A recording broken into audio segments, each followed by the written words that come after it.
皆さんお元気ですか？ゴーゴーリターンズです。ということでですね、先日の阿蘇ツーリングの動画は見ていただけましたでしょうか？いやー、すごかったですね。ライダーの聖地とはいうものの、実際に行ってみると聖地どころかもう天空の楽園といいますかね、天国に続くんじゃないかっていうぐらいの道がずーっと続くわけですよね。これはまさに圧巻でしたね。ただこの日がですね、ご覧の通り天気はめちゃくちゃ良かったんですけども、風がめちゃくちゃ強くてですね、強風注意報でしたかね、出てるような日で、400キロもあるこの安定感抜群のウルトラさんでさえ横にね吹き飛ばされそうなぐらいの感じでね、大丈夫かなと思いながらね走ってたんですよね。で、動画の中でもかなりの風の音が入ってましたんでね、この場を借りてお詫び申し上げたいと思います。ということで本題に入りたいと思いますけども、この動画ではですね、最終日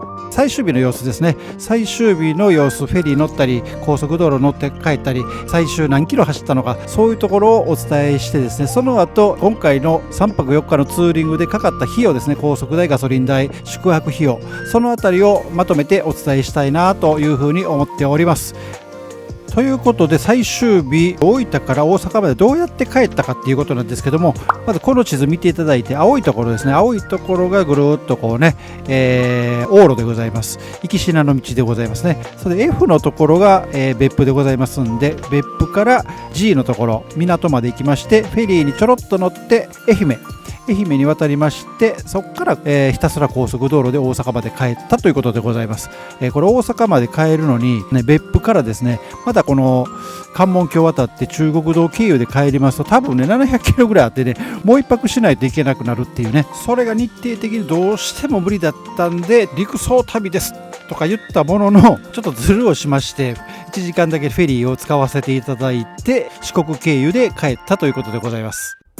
で、今回利用させていただいたフェリーが国道九州フェリーというね、こちらの写真のフェリーなんですけども、すいません、ちょっとこんな写真しかなくてね、よくわからないかもしれないですけども、こちらのフェリーで、愛媛まで渡ったということでございます。でね、こちらのフェリーが毎時間出発してるということでね、かなり便利なんですけども、一応今回ね、バイクの枠が満車やったら困りますんで、事前にインターネットで予約して乗ることにしました。インターネットで予約すると、何%かね、割引も効きますのでね、そのあたりはすごいありがたいかなというふうに思いますね。で、料金は排気量によって違うんですけども、 750cc 以上が大人お一人様とバイク1台で4100円、こちらインターネット割引が適用された料金となっております。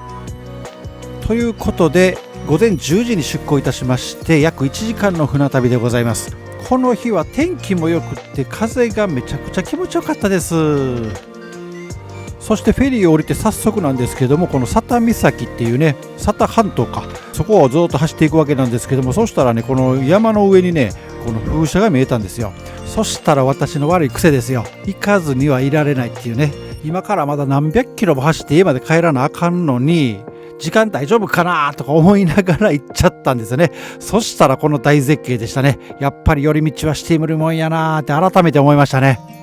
で、絶景の佐多岬に感謝をしつつですね、ここからは一気に高速ですよ。サービスエリアなどね、休憩しもって約6時間かかりましたかね。そして着いたのが淡路サービスエリアでございます。この淡路サービスエリアから自宅までまだね、高速道路で1時間ぐらいかかるんですけども、ここに着いた時点でね、帰ってきたっていうね、安堵感がやばかったですね。その途端にですね、途中ろくに何も食べてないっていうのもあったんですけども、急に小腹が空いてきましたんで、ちょっとね、お腹を満たして残る1時間気を抜かずにね、帰りましたということでございます。ということで、阿蘇ツーリング最終日の走行距離がこちら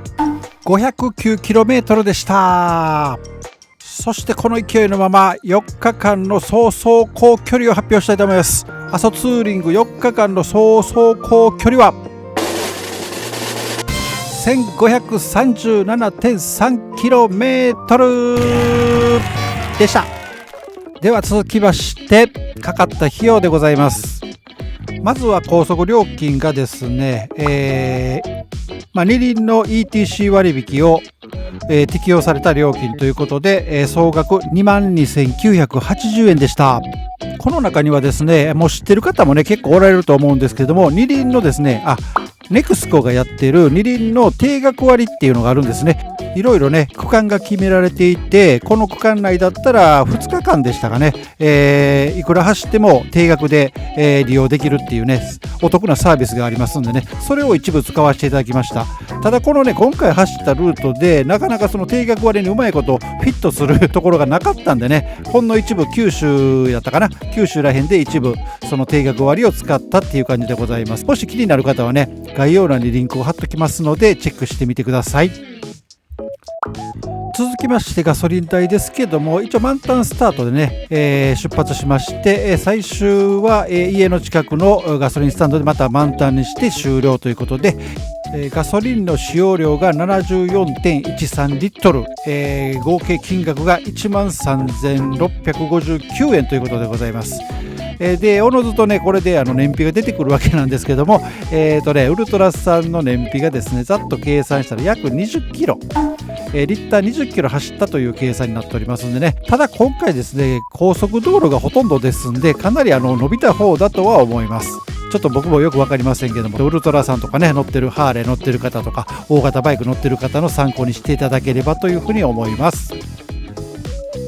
続きましてホテルですね、宿泊代の方をちょっとねお伝えしたいなというふうに思うんですけども、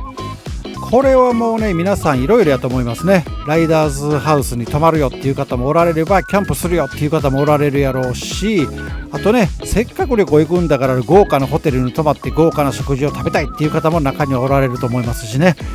いろいろやと思うんですけども、私の場合今回とにかく3泊4日の旅が初めてということでね、まずバイクが止めれないといけないっていうことでね、そこが一番不安要素があったんで、インターネットを使ってねバイクが止めれるホテルっていうのでね検索して、その中から3つ選ばせていただいて泊まったっていう感じなんで、本当はねもっとじっくり調べてですね、いいホテルとか自分の好みのホテルとかね、そういうところを探していきたかったんですけども、今回は出発を急に決めたっていうのもあってですね、あんまり探してる時間がなかったんですよね。なのでそういったブログを頼りに、今回は決めさせていただいたということでございます。他にもねライダー向けのいいホテルはいっぱいあると思いますんでね、できればねやっぱり宿泊代も寝るだけですから安くあげたいなっていうのもあるんでね、今度はもうちょっとじっくりね、探してみたいと思います。ということで今回のツーリングでかかった費用ですね、最終的にいくらかかったのかっていうところがこちらでございます。71,472 円でしたね。これが高いのか安いのか全く私には分かりませんけども、一応これでかかりましたということでございます。もしねこういう旅の仕方あるよとかね、こういう風にした方が安く上がるよっていうのをね知っている方おられましたらコメント欄で教えていただければ嬉しいです。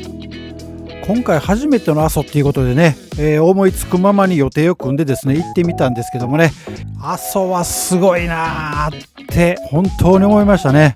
聖地と呼ばれる阿蘇最高でした。